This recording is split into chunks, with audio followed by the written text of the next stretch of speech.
चलो जी आप अगे थोड़ा जिहा सफीयर का पढ़ते हैं। अगे आ गया अपना topic plane section of sphere. Plane section of sphere ये की हुंदा जदों एक सफीयर नूं प्लेन कटदा, ठीक है, तो अपने को इत्थे एक चक्कर बन जाता। एक्चुअली हुण इस एक्सरसाइज च आपां इसे चक्कर दी ही गल करनी है, इसे सर्कल की ही गल करनी है। एक्चुअली हुण आपां सफीयर दे अंदर सर्कल पढ़ांगे। जदों आप 3 डिमेंशन होंदे सीगे राजे, आप सर्कल की इक्वेशन थोड़ा जिहा डिफरेंट वे नाल लिख दिंदे सीगे, है ना। सो इत्थे सर्कल की इक्वेशन भी थोड़े जे होर तरीके नाल लिखी जाऊगी। आपां उत्थे तां ही लिख दिंदे सी ना x minus a square y minus b square is equal to r square. So इत्थे एक सर्कल आ जिहड़ा वो हमेशा प्लेन ते सफीयर की इंटरसैक्शन नाल लिखिया जाता। जिवें मान लो अपने को एक सफीयर आ x square y square z square 2ux 2vy 2wz plus D is equal to 0। एक आ सफीयर होगी। प्लेन कोई भी मान लो ax by cz plus D is equal to 0। d1 ले लो क्योंकि डी इत्थे ले लिया। इन्हां दोहां दी इंटरसैक्शन जो भी बने ग्राफिकली वो सर्कल दिसूगी, ठीक है, सब तो पहला। पर थ्योरी च आपां जे तुहानूं कहंदा कोई इस सर्कल की इक्वेशन लिखो, आ जिहड़ा सर्कल आ इहदी इक्वेशन किवें लिखांगे, आपां आ सारी सफीयर की इक्वेशन लिखांगे, कौमा पावांगे, फिर आ जिहड़ा प्लेन आ जिहड़ा इहनूं कट रिहा आ वाला प्लेन, इस प्लेन की इक्वेशन लिखांगे। That's it. आ जिहड़ा तुहाडे सामने लिखिया होया पूरी दी पूरी इक्वेशन इनकलूडिंग ए कौमा इहनूं विच शामिल करना, ये सारी इक्वेशन नूं इक्वेशन नंबर 1 कहा जाऊगा। ये नहीं भी ये सफीयर की इक्वेशन आ, ये प्लेन की इक्वेशन आ जी, तुसीं इहनूं सर्कल की इक्वेशन कहोगे। सो इक्वेशन ऑफ सर्कल, ठीक है जी। जदों भी लिखी जाऊगी इक्वेशन ऑफ सर्कल आई लिखी जाऊगी। हुण दूसरी चीज़ एक दो रिजल्ट आ जिहड़े तुहानूं पता होने चाहिए आ। एनी प्लेन जिहदियां डायरैक्शन रेशोज ऑफ नॉर्मल दियां डायरैक्शन रेशोज जे आह LMN नॉर्मल दियां प्लेन के उपर एंड पासिस थ्रू पॉइंट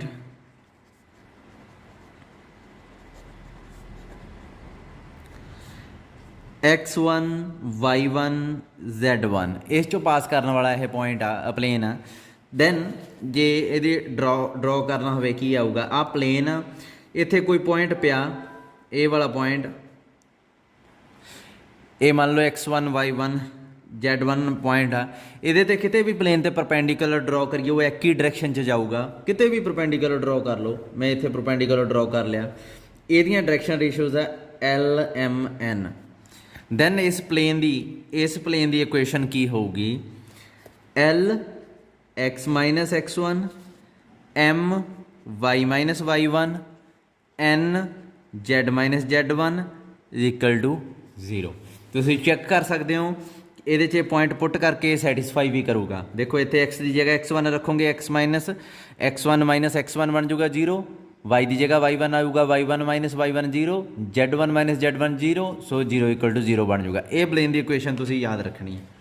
दूसरी चीज़ अपने को पाइथागोरस थ्योरम का तुहानूं याद ही होनी है ना। सो उहनूं रहण दिंदे आ। होर इहदे च किहड़ी चीज़ डिस्कस करन वाली सीगी, बस एक और रिजल्ट जरूर याद रखियो कि कोई भी 4 पॉइंट दिते आ, इन्हां चों पास करने वाली एक सफीयर आपां नूं मिल जाती है। सफीयर नूं मैं इत्थे S इक्वल टू 0 लिखिया करूँगा, ठीक है जी। तो एक होर चीज़ आ, किसी भी प्लेन चों 3 पॉइंटां चों एक प्लेन वधिया पास हो जाता। किवें? मान लो आ 2 पॉइंट्स आ, इहदे च एक प्लेन आ। सपोज करो भी ये एक दरवाजा इस तरीके नाल पिया होया, तो यह जिमें इत्थे हुंदे नहीं कब्जे जे हुंदे आ ना, सो ये थल्ले जे इत्थे तुसीं इत्थों फड़िया होया टिकिया रहूगा, जे ना फड़ोगे तो पॉइंट उमें ही रहणगे, पर यह दरवाजा थल्ले नूं डिग पऊगा, है ना। ਤੁਸੀਂ ਚੱਕ ਕੇ ਇਹਨੂੰ ਇੱਥੇ ਲੈ ਆਏ। ਠੀਕ ਆ, ਸੋ ਇਹ ਦਰਵਾਜ਼ਾ ਸੀ, ਇਹਨੂੰ ਵੈਸੇ ਇਹ ਇਨੀਸ਼ੀਅਲੀ ਇੱਥੇ ਪਿਆ ਸੀਗਾ। ਥੋੜ੍ਹਾ ਜਿਹਾ ਮੈਂ ਤੁਹਾਨੂੰ ਇਮੈਜਿਨ ਕਰਵਾਉਣਾ ਚਾਹੁੰਦਾ ਕਿ ਕੀ ਹੁੰਦਾ। ਇਨੀਸ਼ੀਅਲੀ ਇਹ ਇੱਥੇ ਸੀਗਾ, ਆਹ ਇੱਥੇ ਮੰਨ ਲਓ ਆਹ ਇੱਕ ਲਾਈਨ ਆ, ਲਾਈਨ 'ਤੇ ਇੱਥੇ ਰੱਸੇ ਰੁੱਸੇ ਪਾ ਕੇ ਇਹਨੂੰ ਬੰਨ੍ਹਿਆ ਹੋਇਆ। ਆਹ ਵਾਲੀ ਉਹੀ ਸੇਮ ਲਾਈਨ ਆ, ਇਹੀ ਰੱਸੇ ਰੁੱਸੇ ਪਾਏ ਹੋਏ ਆ। ਪਰ ਹੁਣ ਤੁਸੀਂ ਇਹਨੂੰ ਚੱਕ ਕੇ ਉੱਪਰ ਚੱਕਿਆ, ਜਦੋਂ ਇਹ ਇਸ ਇਨੀਸ਼ੀਅਲ ਪੋਜੀਸ਼ਨ ਤੋਂ, ਡਾਟਸ ਵਾਲੀ ਪੋਜੀਸ਼ਨ ਤੋਂ ਇੱਥੇ ਪਹੁੰਚ ਗਿਆ ਹੈ ਨਾ, ਇਸ ਜਗ੍ਹਾ 'ਤੇ ਇੱਥੇ ਤੁਸੀਂ ਹੱਥ ਪਾਇਆ ਹੋਇਆ, ਲਓ ਚੱਕ ਸਕਦੇ ਆ ਨਾ ਇੱਦਾਂ। ਸੋ ਇਹ ਕੰਮ ਜਿਹੜਾ ਤੁਸੀਂ ਕਰ ਰਹੇ ਹੋ, ਜੇ ਤੁਸੀਂ ਆਸ ਪੁਆਇੰਟ ਨੂੰ ਭੁੱਲ ਜਾਓ, ਇਹ ਕੰਮ ਤੁਸੀਂ ਕਿਸੇ ਵੀ ਦੋ ਪੁਆਇੰਟਸ ਨੂੰ ਮਿਲਾ ਕੇ, ਆ ਇੱਕ ਦਰਵਾਜ਼ੇ ਦੀ ਜਗ੍ਹਾ ਇੱਕ ਪਲੇਨ ਲੈ ਲਓ। ਠੀਕ ਆ, ਆਹ ਪਲੇਨ ਪਿਆ ਹੋਇਆ, ਹੁਣ ਇਹਨੂੰ ਕਿਤੇ ਵੀ ਘੁਮਾਈ ਚਲੋ 360 ਡਿਗਰੀ 'ਤੇ ਤੁਸੀਂ ਇਸ ਦਰਵਾਜ਼ੇ ਨੂੰ ਇੱਥੋਂ ਲੈ ਕੇ ਇੱਥੋਂ ਤੱਕ ਘੁਮਾ ਸਕਦੇ ਆ ਦੁਬਾਰਾ। ਜਿਵੇਂ ਪੱਖੀ ਝੱਲਦੇ ਹੁੰਦੇ ਸੀਗੇ ਗਰਮੀ 'ਚ, ਯਾਦ ਆ ਉਹ ਕਿਵੇਂ ਘੁੰਮੀ ਜਾਂਦੀ ਹੁੰਦੀ ਸੀਗੀ, ਉਵੇਂ ਹੀ ਇਹ ਪਲੇਨ ਇਹਨਾਂ ਦੋ ਪੁਆਇੰਟ ਨਾਲ ਬੰਨਿਆ ਹੋਇਆ ਘੁੰਮੀ ਜਾਊ। ਹੁਣ ਥਰਡ ਪੁਆਇੰਟ ਬਾਰੇ ਡਿਸਕਸ ਕਰੋ। ਮੰਨ ਲਓ ਇੱਕ ਥਰਡ ਪੁਆਇੰਟ ਇੱਥੇ ਪਿਆ, ਆਹ ਦੋ ਪੁਆਇੰਟ ਪਏ ਆ, ਤੁਸੀਂ ਇੱਥੇ ਰੱਸੇ ਬੰਨ੍ਹ ਕੇ ਇਹ ਪਲੇਨ ਟੰਗਤਾ, ਪਰ ਹੁਣ ਇਹ ਕੀ ਹੈ, ਮੂਵ ਕਰ ਰਿਹਾ, ਕਿਤੇ ਵੀ ਘੁੰਮ ਸਕਦਾ ਵਾ, ਹੈ ਨਾ, ਇਹੋ ਜਿਹਾ। ਤੁਸੀਂ ਕੀ ਕਰੋਗੇ, ਇੱਥੇ ਨਾ ਇੱਕ ਹੁੱਕ ਲਾਤੀ ਇਸ ਪੁਆਇੰਟ 'ਤੇ, ਅਤੇ ਇਹਨੂੰ ਇਹਦੇ 'ਤੇ ਟਿਕਾਤਾ ਏ। ਹੁਣ ਜੇ ਧਿਆਨ ਨਾਲ ਦੇਖੋਗੇ, ਇਨੀਸ਼ੀਅਲੀ ਇਹ ਕਿੱਥੇ ਸੀਗਾ, ਇੱਥੇ ਸੀਗਾ। ਹੁਣ ਇਹਨੂੰ ਤੁਸੀਂ ਇੱਦਾਂ ਫੜ ਕੇ ਇੱਥੇ ਲੈ ਆਏ, ਇਹ ਤੁਹਾਡਾ ਹੱਥ ਹੋ ਗਿਆ। ਠੀਕ ਹੈ, ਤੁਸੀਂ ਇਹਨੂੰ ਇਸ ਹੁੱਕ 'ਤੇ ਟਿਕਾਤਾ। ਸੋ ਦੇਖੋ ਧਿਆਨ ਨਾਲ, 3 ਪੁਆਇੰਟ ਪਲੇਨ 'ਤੇ ਲਾਈ ਕਰਨ ਲੱਗ ਗਏ। ਸੋ ਇੱਦਾਂ ਕੋਈ ਵੀ 3 ਪੁਆਇੰਟ ਤੁਸੀਂ ਚੁਣ ਸਕਦੇ ਹੋ, ਅਤੇ ਉਹਦੇ ਵਿੱਚੋਂ ਪਾਸ ਹੋਣ ਵਾਲਾ ਪਲੇਨ ਤੁਹਾਨੂੰ ਮਿਲ ਹੀ ਜਾਂਦਾ ਹੁੰਦਾ। ਠੀਕ ਹੈ, ਜੇ ਸਿੱਧੀ ਜੀ ਗੱਲ ਕਰਾਂ ਤਾਂ ਥੋੜ੍ਹਾ ਜਿਹਾ ਸਪੋਜ਼ ਕਰਕੇ ਦੇਖੋ ਵੀ ਇਹ 3 ਪੁਆਇੰਟ ਪਏ ਆ, ਇਹਨਾਂ 'ਚ ਪਾਸ ਹੋਣ ਵਾਲਾ ਕੀ ਤੁਸੀਂ ਪਲੇਨ ਨਹੀਂ ਲੱਭ ਸਕਦੇ? 100% ਲੱਭ ਸਕਦੇ ਹੋ। ਪਰ ਚੌਥਾ ਪੁਆਇੰਟ ਜੇ ਲਓਗੇ, ਮੰਨ ਲਓ ਚੌਥਾ ਪੁਆਇੰਟ ਇੱਥੇ ਆ ਪੈਨ ਦੀ ਨੋਕ 'ਤੇ, ਪੇਜ ਤੋਂ ਬਹੁਤ ਉੱਤੇ, ਪੇਜ ਤੋਂ ਉੱਤੇ ਇੱਥੇ ਆ ਗਿਆ। ਠੀਕ ਆ, ਇਹ ਪਿਆ। ਹੁਣ ਇਹਨਾਂ ਤਿੰਨਾਂ 'ਚੋਂ ਪਾਸ ਹੋਣ ਵਾਲਾ ਪਲੇਨ ਲੱਭ ਜੂਗਾ। ਹੋ ਸਕਦਾ ਇਹ ਜਿਹੜਾ ਪੁਆਇੰਟ ਆ ਪੈਨ ਦੀ ਨੋਕ ਵਾਲਾ, ਇਹਦੇ ਤੋਂ ਇਹ ਪਾਸ ਨਾ ਹੋਵੇ, ਇਹ ਥੱਲੇ ਦੀ ਲੰਘ ਗਿਆ ਪਲੇਨ, ਇਹ ਪੈਨ ਦਾ ਪੁਆਇੰਟ ਤਾਂ ਉੱਤੇ ਪਿਆ। ਸੋ ਚੌਥੇ ਪੁਆਇੰਟ 'ਤੇ ਕਨਫਿਊਜ਼ਨ ਹੁੰਦੀ ਹੈ ਪਲੇਨ 'ਚ। ਸੋ P1 P2 P3 3 ਪੁਆਇੰਟ ਜੇ ਦਿੱਤੇ ਹੋਏ ਆ, ਇਹਨਾਂ 'ਚੋਂ ਪਾਸ ਕਰਨ ਵਾਲਾ ਇੱਕ ਪਲੇਨ ਹਮੇਸ਼ਾ ਹੀ ਲੱਭ ਜਾਂਦਾ ਹੁੰਦਾ। ਠੀਕ ਆ, ਜਾਂ ਇਹ ਕਹਿ ਲਓ ਕਿ 3 ਪੁਆਇੰਟਸ ਹਮੇਸ਼ਾ ਹੀ ਆਪਾਂ ਕਹਿ ਸਕਦੇ ਹਾਂ ਵੀ ਕੋਪਲੇਨਰ ਹੁੰਦੇ ਆ, ਇੱਕ ਪਲੇਨ 'ਤੇ ਲਾਈ ਕਰਦੇ ਹੁੰਦੇ ਆ। ਠੀਕ ਆ, ਜਿਵੇਂ 2 ਪੁਆਇੰਟਸ ਇੱਕ ਲਾਈਨ 'ਤੇ ਲਾਈ ਕਰਦੇ ਹੁੰਦੇ ਆ, ਜਿਵੇਂ 4 ਪੁਆਇੰਟ ਇੱਕ ਸਫੀਅਰ 'ਤੇ ਹਮੇਸ਼ਾ ਲਾਈ ਕਰਦੇ ਹੁੰਦੇ ਆ। ਇੱਕ ਸਫੀਅਰ ਮਿਲੀ ਜਾਂਦੀ ਹੁੰਦੀ ਹੈ 4 ਪੁਆਇੰਟਸ 'ਤੇ ਲਾਈ ਕਰਨ ਵਾਲੀ। ਠੀਕ ਹੈ, ਅੱਛਾ ਚਲੋ ਇਹ ਚੀਜ਼ਾਂ ਨੂੰ ਯਾਦ ਰੱਖਿਓ। ਹੁਣ ਆਪਾਂ ਗੱਲ ਕਰਨੀ ਆ, ਆਹ ਜਿਹੜਾ ਸਪੈਸ਼ਲ ਜਿਹਾ ਆਪਣੇ ਕੋਲੇ ਪਲੇਨ ਬਣਿਆ ਸੀਗਾ, ਅਤੇ ਪਲੇਨ ਨੇ ਕੀ ਕੀਤਾ ਸੀ, ਕੱਟਤਾ ਸੀ ਇਸ ਸਫੀਅਰ ਨੂੰ। ਜਦੋਂ ਕੱਟਿਆ ਤਾਂ ਇੱਥੇ ਇੱਕ ਚੱਕਰ ਜਿਹਾ ਬਣ ਗਿਆ। ਠੀਕ ਆ, ਅਤੇ ਮੈਂ ਬਾਰ-ਬਾਰ ਇਹ ਪਲੇਨ ਨਹੀਂ ਡਰੋ ਕਰਿਆ ਕਰੂੰਗਾ। ਠੀਕ ਆ, ਤੋ ਆਪਾਂ ਕੀ ਕਰਾਂਗੇ, ਹੁਣ ਤੁਸੀਂ ਇਹਦਾ ਸੈਂਟਰ, ਇਹ ਜਿਹੜਾ ਚੱਕਰ ਆ ਇਹਦਾ ਸੈਂਟਰ ਤੇ ਰੇਡੀਅਸ ਲੱਭਿਓਗੇ। ਠੀਕ ਹੈ, ਤੁਸੀਂ ਇਹਨੂੰ ਐਂ ਡਰੋ ਕਰ ਲਿਆ ਕਰਨਾ, ਆ ਬਾਹਲਾ ਆਹ ਚੌਰਸ ਜਿਹਾ ਬਾਹਰ ਨਾ ਕੱਢਿਆ ਕਰੋ।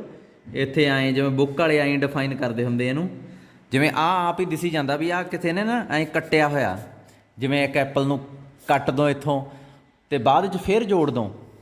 ਠੀਕ ਆ, ਜਿਵੇਂ ਇੱਕ ਜੀ ਟਰਾਂਸਪੇਰੈਂਟ ਬੋਲ ਨੂੰ ਕੱਟ ਦੋ, ਬਾਅਦ 'ਚ ਫੇਰ ਜੋੜ ਦੋ, ਇੱਕ ਲਾਈਨ ਜੀ ਦਿੰਦੀ ਰਹਿ ਜੂਗੀ ਤੁਹਾਨੂੰ। ਠੀਕ ਹੈ, ਅਤੇ ਉਹੀ ਚੀਜ਼ ਆ ਇਹਦਾ, ਇਹ ਜਿਹੜਾ ਸਰਕਲ ਆ ਇਹਦੇ ਸੈਂਟਰ ਦੀ ਗੱਲ ਕਰੀਏ, ਉਹਦਾ ਆਪਾਂ O ਉਹਨੂੰ ਕਹਿ ਦਿਆ ਕਰਾਂਗੇ। ਸਫੀਅਰ ਦਾ ਵੀ ਇੱਕ ਆਪਣਾ ਸੈਂਟਰ ਆ, ਉਹਨੂੰ C ਕਿਹਾ ਜਾਊਗਾ।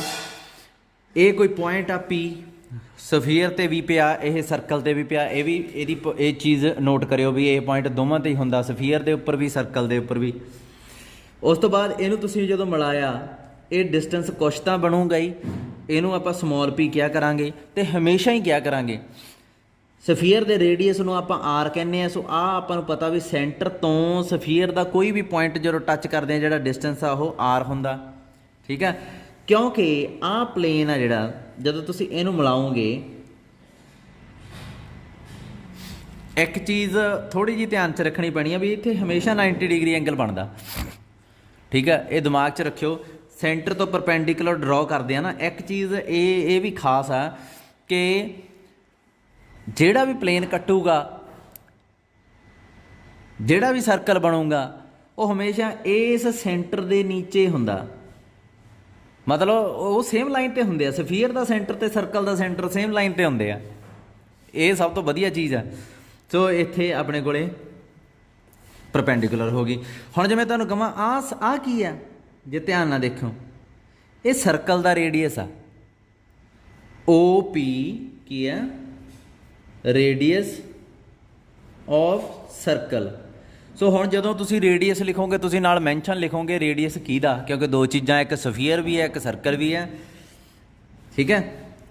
ਤੇ ਜੇ ਮੈਂ ਕਹਾਂ ਓ ਪੀ ਪਤਾ ਕਰੋ ਤਾਂ ਤੁਸੀਂ ਕਿਵੇਂ ਪਤਾ ਕਰੋਗੇ ਰਾਜੇ? ਆਪਣੇ ਕੋਲ ਇੱਕ ਥਿਊਰਮ ਹੁੰਦੀ ਸੀ, ਪਾਇਥਾਗੋਰਸ ਥਿਊਰਮ, ਉਹਨੂੰ ਵਰਤੋ। ਕੀ ਆਊਗਾ? ਹਾਈਪੋਟੀਨਿਊਜ਼ ਮਾਈਨਸ ਪਰਪੈਂਡੀਕੂਲਰ। ਸੋ ਰੇਡੀਅਸ ਜਿਹੜਾ ਸਰਕਲ ਦਾ ਪਤਾ ਕਰਨ ਦਾ ਤਰੀਕਾ ਆ ਫਾਰਮੂਲਾ। ਸੈਂਟਰ ਪਤਾ ਕਰਨਾ ਸਭ ਤੋਂ ਵੱਡਾ ਚੈਲੰਜ ਹੁੰਦਾ, ਓ ਪੁਆਇੰਟ, ਹਾਊ ਟੂ ਫਾਈਂਡ ਓ, ਇਹ ਸਭ ਤੋਂ ਵੱਡਾ ਚੈਲੰਜ ਹੁੰਦਾ। ਇਹ ਆਪਾਂ ਦੇਖਦੇ ਹਾਂ ਵੀ ਇਹ ਦੋਵੇਂ ਚੀਜ਼ਾਂ, ਰੇਡੀਅਸ ਤੇ ਸੈਂਟਰ, ਕਿਵੇਂ ਪਤਾ ਲੱਗਦਾ ਸਰਕਲ ਦਾ। ਅੱਛਾ, ਸ਼ੁਰੂ ਕਰਦੇ ਹਾਂ। ਹੁਣ ਆਪਣੇ ਕੋਲੇ ਕੀ ਆ, ਇੱਕ ਕੁਐਸਚਨ ਆ, find the centre and radius of the circle in which the sphere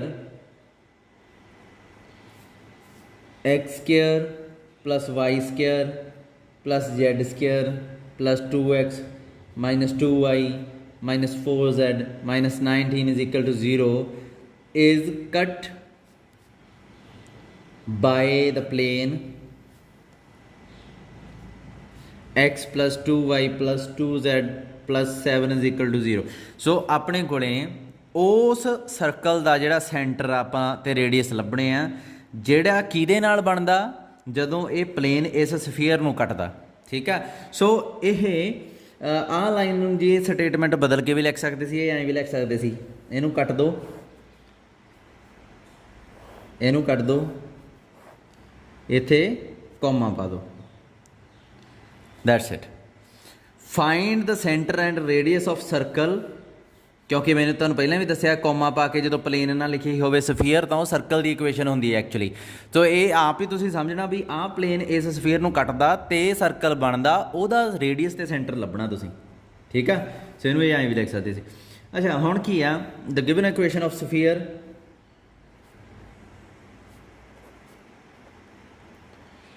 is ਕੀ ਦਿੱਤੀ ਹੋਈ ਹੈ? x square plus y square plus z square plus 2x minus 2y minus 4z minus 19 is equal to 0। ਇਹ ਆ ਗਈ 1। ਇਹ ਤਾਂ ਤੁਹਾਡੀ ਸਫੀਅਰ ਦੀ ਇਕੁਏਸ਼ਨ ਆ ਗਈ। And plane, equation of plane is x plus 2y plus 2z plus 7 is equal to 0। ਇਹਨੂੰ number 2 ਪਾ ਲਓ, ਆਪਾਂ ਸੈਪਰੇਟ ਲਿਖ ਸਕਦੇ ਹਾਂ, ਕੋਈ ਪ੍ਰੋਬਲਮ ਨਹੀਂ ਹੈ। ਅੱਛਾ, ਸਭ ਤੋਂ ਪਹਿਲਾਂ ਹੁਣ ਇੱਥੇ ਇਹਨੂੰ ਡਰਾਅ ਕਰੋ ਸਫੀਅਰ ਨੂੰ। ਇੱਥੇ ਜਿਹੜਾ ਸਰਕਲ ਬਣੂਗਾ ਇਹ ਬਣ ਗਿਆ, ਇਹ ਸੈਂਟਰ ਸਫੀਅਰ ਦਾ, ਇਹ ਓ ਪੁਆਇੰਟ ਜਿਹੜਾ ਆਪਾਂ ਪਤਾ ਕਰਨਾ, ਇਹ ਰੇਡੀਅਸ ਆ ਸਫੀਅਰ ਦਾ, ਇਹ ਪੀ ਪੁਆਇੰਟ ਜਿਹੜਾ ਦੋਵਾਂ ਦੇ ਉੱਪਰ ਹੁੰਦਾ, ਕੈਪੀਟਲ ਪੀ। ਇੱਥੋਂ ਇਹਨੂੰ ਮਿਲਾ ਲਓ, ਇੱਥੋਂ ਇਹਨੂੰ ਮਿਲਾ ਲਓ, ਇੱਥੇ ਪਰਪੈਂਡੀਕੂਲਰ ਬਣਦਾ ਹੁੰਦਾ। ਹੁਣ ਪਤਾ ਕੀ ਕਰਨਾ ਤੁਸੀਂ? ਓ ਪਤਾ ਕਰਨਾ ਤੇ ਓ ਪੀ ਦੀ ਲੈਂਥ ਪਤਾ ਕਰਨੀ ਆ, ਸੈਂਟਰ ਤੇ ਰੇਡੀਅਸ। ਹੁਣ ਇੱਥੇ ਪ੍ਰੋਬਲਮ ਕੀ ਆ? ਸਭ ਤੋਂ ਪਹਿਲਾਂ ਤਾਂ ਆਪਾਂ ਨੂੰ ਆਰ ਪਤਾ ਹੋਣਾ ਚਾਹੀਦਾ। Let R be the radius of sphere. ਹੁਣ ਤੁਸੀਂ ਕਹੋਗੇ ਸਰ ਲਿਖਿਆ ਤਾਂ ਹੈ ਆਰ ਰੇਡੀਅਸ, ਦੁਬਾਰਾ ਕਿਉਂ ਲਿਖਿਆ? ਇੱਥੇ ਲਿਖਿਆ ਨਾ, ਇੱਥੇ ਥੋੜ੍ਹੀ ਲਿਖਣਾ ਪੈਣਾ। ਦੇਅਰਫੋਰ ਆਰ ਕੀ ਹੋਊਗਾ? ਯੂ ਸਕੁਅਰ, ਇਹਦਾ ਅੱਧ ਉਹਦਾ ਸਕੁਅਰ, ਇਹਦਾ ਅੱਧ ਉਹਦਾ ਸਕੁਅਰ, ਇਹਦਾ ਅੱਧ ਉਹਦਾ ਸਕੁਅਰ, ਮਾਈਨਸ ਕੌਂਸਟੈਂਟ ਟਰਮ। ਜਿਵੇਂ ਮੈਂ ਸ਼ਾਰਟਕਟ 'ਚ ਕੀਤਾ, ਛੇਤੀ ਛੇਤੀ ਛੇਤੀ ਛੇਤੀ, ਤਾਂ ਤੁਸੀਂ ਵੀ ਕੈਪੇਬਲ ਹੋਣੇ ਚਾਹੀਦੇ ਹੋ ਇਹ ਕਰਨੇ। 1923 ਤੋਂ 25 ਤੇ 1 5। ਸੋ ਇਹ 5 ਰੇਡੀਅਸ ਆ ਗਿਆ, R is equal to 5। But ਆਪਾਂ ਪਤਾ ਕਰਨਾ ਓ ਪੀ, ਠੀਕ ਹੈ। ਓ ਪੀ ਕਿਵੇਂ ਪਤਾ ਲੱਗ ਸਕਦਾ? ਓ ਪੀ ਰੇਡੀਅਸ ਆਫ ਸਰਕਲ। ਅਜੇ ਤਾਂ ਆਪਾਂ ਨੂੰ ਆ ਵੀ ਨਹੀਂ ਪਤਾ, ਸਮੋਲ ਪੀ ਵੀ ਪਤਾ ਲੱਗੇ ਨਾ, ਫੇਰ ਹੀ ਪਾਇਥਾਗੋਰਸ ਥਿਊਰਮ ਲਾਵਾਂਗੇ। ਸੋ ਲੈਟ ਓ ਬੀ ਦਾ ਸੈਂਟਰ। ਹੁਣ ਤੁਸੀਂ ਕਹੋਗੇ ਫੇਰ of circle and C be the centre of sphere.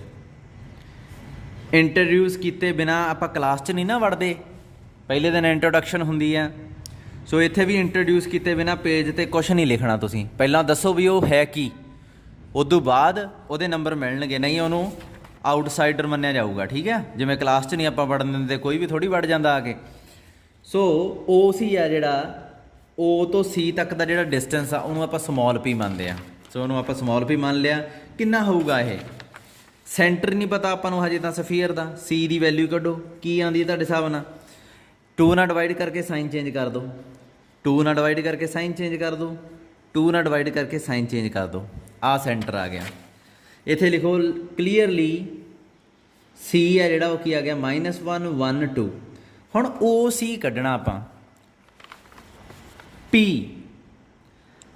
हुण तुसीं कहोगे सर ओ दी वैल्यू तो पता नहीं, तो फिर ओ सी किवें कढ़ीए डिस्टेंस? सी पॉइंट तो आ प्लेन जिहड़ा भी हैगा इहदे तो परपेंडिकुलर डिस्टेंस कढ़ सकदे कि नहीं कढ़ सकदे? तो उही चीज़ है। सो पी की है perpendicular distance from C to plane, जिहड़ा प्लेन किहड़ा लिया 2। सो ये किवें परपेंडिकुलर डिस्टेंस मैं कल भी तुहानूं कहा सी, सीधा पॉइंट चक के प्लेन च पुट कर दईदा हुंदा। प्लेन आ पिया, चक के पुट करो, की आऊगा -1 + 2 1 + 2 Z की जगह 2 + 7 ये पुट करता। उस तो बाद अंडर रूट पा के जो कोफिशिएंट है एक्स वाई जैड दे, 7 नहीं विच इनकलूड करना, ये नहीं करना, एक्स वाई जैड दे की आऊगा 1 स्केयर, वाई दे नाल की पिया 2 स्केयर, जैड दे नाल की पिया 2 स्केयर। इनू कैलकुलेट कर लो। ये की आ गया, ये तुहाडा पी आ जाऊगा स्मॉल पी। ये तुहाडा बन जाऊगा आई थिंक 12/3 है ना। सो 4 आ गया। सो इत्थे आपां की करदे आं, ये लिख लिया आपां 4। पी की वैल्यू की आ गई 4। हुण इहदी वैल्यू आपां नूं पता ही है ना। ओ पी की हुंदा R square minus P square. So radius का स्केयर माइनस पी का स्केयर की आऊगा, आर स्केयर की आऊगा 5 स्केयर, ये की आ गया 4 स्केयर, ये आ गया 25 - 16, ये की हुंदा 9। Answer is 3। सो अपने को रेडियस आ जिहड़ा वो की आ गया 3 आ गया। ये तो बहुत छेती पता लग जाता राजे। ठीक है, ये तो बहुत छेती पता लग जाता। हुण गल आ सेंटर की। सेंटर आ जिहड़ा वो इन्नी छेती नहीं पता लगता, उहदे वास्ते तुहानूं मेहनत करनी पैंदी आ। उहदे वास्ते की आ, तुहानूं मैं तुहानूं कहां इहनूं विच ना शामिल करिओ प्रूफ दे, मैं तुहानूं कहां विच नहीं ऐड करना। Equation of line passes through point ले लो x1 y1 z1। इस पॉइंट चो पास करने वाली लाइन डायरैक्शन रेशोज़ आ जड़ियाँ की LMN। इस लाइन की इक्वेशन की होंगी है, हैज़ इक्वेशन x - x1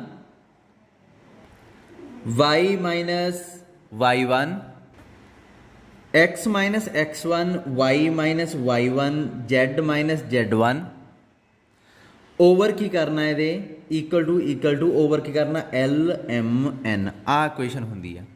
सो आप सब तो पहला इस लाइन के उपर राजे कोई भी पॉइंट जे आपको मिल जाए ना, आप आराम नाल सेंटर लभ सकते हैं। सो आ देखो CO लाइन की इक्वेशन आप लभ लें। ये लाइन की आ, सब तो पहला ये सी पॉइंट च पास होंगी है clearly. OC line passes through किहदे चो पास करती है ये -1 1 2 एंड हैविंग डायरैक्शन कोसाइंस। किहड़ियां डायरैक्शन कोसाइंस है इहदे आपां नूं तो पता ही नहीं, पर एक चीज़ आ आपां नूं पता भी ये जिहड़ा प्लेन आ प्लेन ही है। देखा जाए तो ये दुगां ड्रॉ नहीं करना, आपां ना ही कीता कदे। आ प्लेन आ जिहड़ा इहदे ते नॉर्मल जो भी होऊगा ਉਹਦੀਆਂ डायरैक्शन कोसाइंस आ ਜਿਹੜੀਆਂ डायरैक्शन रेशोज़ सॉरी वो ਇਹਦੇ ਵਾਲੀਆਂ ਹੀ ਹੋਣਗੀਆਂ, क्योंकि देखो ना सेम पैरलर। सो ਇੱਥੇ ਇਹਦੀਆਂ डायरैक्शन रेशोज़ की आ, नॉर्मल ਦੀਆਂ डायरैक्शन रेशोज़ की ਹੁੰਦੀਆਂ प्लेन तो निकलदियां ਹੁੰਦੀਆਂ ਇਹ। सो डायरैक्शन रेशोज़ की होणगीਆਂ आ प्लेन के कोफिशिएंट्स। सो कोई भी एक रिजल्ट याद रखियो, ਇੱਥੇ ही लिख देना आ plane a x b y c z plus D is equal to 0 ਇਹਦੇ ਤੇ ਕੋਈ ਵੀ ਨਾਰਮਲ ਲਾਈਨ ਡਰਾ ਕਰੋਗੇ ਉਹਦੀਆਂ ਡਾਇਰੈਕਸ਼ਨ ਰੇਸ਼ੀਓਜ਼ ਹੋਣਗੀਆਂ ਏ ਬੀ ਸੀ ਨਾਰਮਲ ਦੀਆਂ ਠੀਕ ਹੈ। ਸੋ ਇੱਥੇ ਆਪਣੇ ਕੋਲੇ ਆ ਨਾਰਮਲ ਆ ਪਲੇਨ ਆ, ਸੋ ਇਹਦੀਆਂ ਡਾਇਰੈਕਸ਼ਨ ਰੇਸ਼ੀਓਜ਼ ਇੱਥੋਂ ਕੱਢ ਲਓ 1 2 2। देयरफॉर इक्वेशन ऑफ ओ सी की बन जाऊगी x माइनस x1 पहली direction ratio, y minus y1 दूजी, z माइनस z1 तीजी। अच्छा दूजी की जगह तो इतने 2 लाना सीगा ठीक है। सो अपने को इक्वेशन ऑफ ओ सी की बन गई, equation of O C is x plus 1 by 1 y minus 1 by 2 z minus 2 by 2। ਹੁਣ ਇਹ ਲਾਈਨ ਦੀ ਇਕੁਏਸ਼ਨ ਤਾਂ ਪਤਾ ਲੱਗ ਗਈ, ਪਰ ਇਹਦੇ ਤੇ ਕੋਈ ਵੀ ਪੁਆਇੰਟ ਜੇ ਤੁਸੀਂ ਲੱਭਣਾ ਉਹ ਕਿਹੋ ਜਿਹਾ ਹੋਊਗਾ, ਉਹ ਲੱਭਣ ਵਾਸਤੇ ਰਾਜੇ ਇਹਨੂੰ ਨਾ ਆਪਾਂ k ਮੰਨ ਲੈਂਦੇ ਹੁੰਦੇ ਆ। x ਦੀ ਵੈਲਿਊ ਕੱਢੋ ਇਹਨਾਂ ਦੋਹਾਂ ਨੂੰ ਕੰਪੇਅਰ ਕਰਕੇ, ਕੀ ਆਊਗਾ x plus 1 is equal to k, x ਕੀ ਆ ਜਾਊਗਾ k ਮਾਈਨਸ 1। ਫਿਰ ਇਹਨੂੰ ਸੋਲਵ ਕਰੋ, ਇਹਨੂੰ ਤੇ ਇਹਨੂੰ ਕੀ ਆ ਜਾਊਗਾ y minus 1 by 2 is equal to k, y आ जाऊगा 2k plus 1। Similarly z minus 2 by 2 is equal to k, z की आ जाऊगा 2k plus 2। So any point of the type केड़े टाइप का k minus 1 2k plus 1 2k plus 2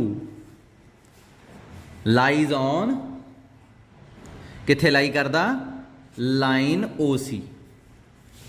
हुण एक चीज़ देखो कि अपना ओ सी लाइन के उपर कोई भी पॉइंट है जिहड़ा इहो जिहा हुंदा, पर आपां नूं के तां पता ही नहीं, क्योंकि के तां कुछ भी हो सकती है, जिवें जिवें के बदली जाऊगी उवें उवें यह पॉइंट बदली जाणगे। हुण आपां लभना ओ पॉइंट, इहदे च एक खास गल ये आ भी ये प्लेन दे उत्ते पिया जावां, सपोज करो कट्टिया होया ये चाकू जिथों कट के लंघिया इहदे उत्ते पिया। सो अपने वाला जिहड़ा पॉइंट आ ना एज सेंटर, जिहड़ा अपना पॉइंट आ सेंटर ओ लाइज ऑन प्लेन। सो आपां इस पॉइंट नूं प्लेन च पुट करके के लभ लैने, अपने वाला पॉइंट आ जाऊगा। सो प्लेन च पुट कर दो, एक्स की जगह ते के माइनस 1, 2y की जगह ते की है 2k प्लस 1, 2z की जगह ते 2k प्लस 2 ते लास्ट की है 7। आ प्लेन की इक्वेशन सीगी, ਉਹਦੇ 'ਚ ਆਪਾਂ ਆ प्लेन की इक्वेशन ਸੀਗੀ ਜਿਹੜੀ ਉਹਦੇ 'ਚ ਇਹ ਪੁਆਇੰਟ ਪੁੱਟ ਕਰਤਾ। ਇੱਥੋਂ ਤੁਸੀਂ k ਦੀ ਵੈਲਿਊ ਕੱਢ ਲੈਣੀ ਆ, k ਦੀ ਵੈਲਿਊ ਤੁਹਾਡੀ ਆ ਜੂਗੀ -4/3 ਆ ਜੂਗੀ ਠੀਕ ਹੈ। ਸੋ ਹੁਣ ਤੁਸੀਂ ਕੀ ਕਰਨਾ, ਇਹੀ k ਦੀ ਵੈਲਿਊ ਚੱਕ ਕੇ ਤੁਸੀਂ ਵਾਪਸ ਇਸ ਪੁਆਇੰਟ 'ਚ ਭਰਨੀ ਆ। देयरफॉर ओ इज की बन जूगा k ਦੀ ਵੈਲਿਊ ਭਰੋ ਇਹਦੇ 'ਚ -4/3 -1, ਕਿਉਂਕਿ ਆਪਣੇ ਵਾਲਾ ਪੁਆਇੰਟ ਆ ਜਿਹੜਾ ਉਹਦੀ k ਆਪਾਂ ਨੂੰ ਲੱਭ ਗਈ ਆ।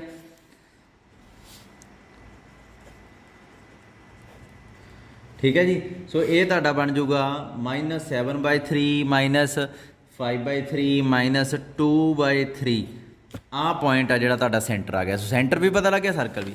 कई बच्चे इत्थे की मिसटेक की करते हैं, जदों उन्होंने सेंटर लभ गया तो रेडियस लभ गया, वो पता की करनगे अगले स्टैप च ओह सेंटर आ जिहड़ा उहनूं ऐ लिख दिंदे आ,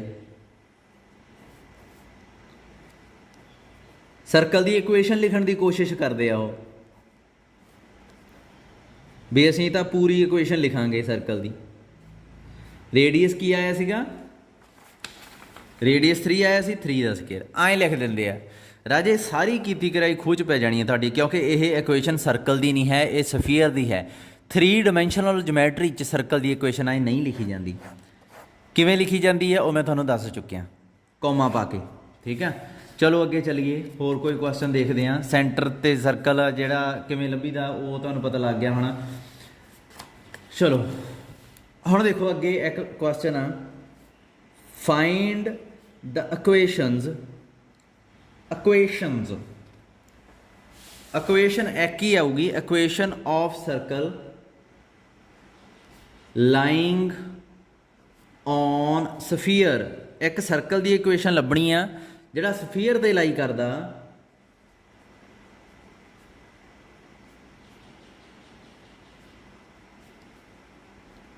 इस स्फीयर ते एंड उहदा सेंटर की है, हैविंग इट्स सेंटर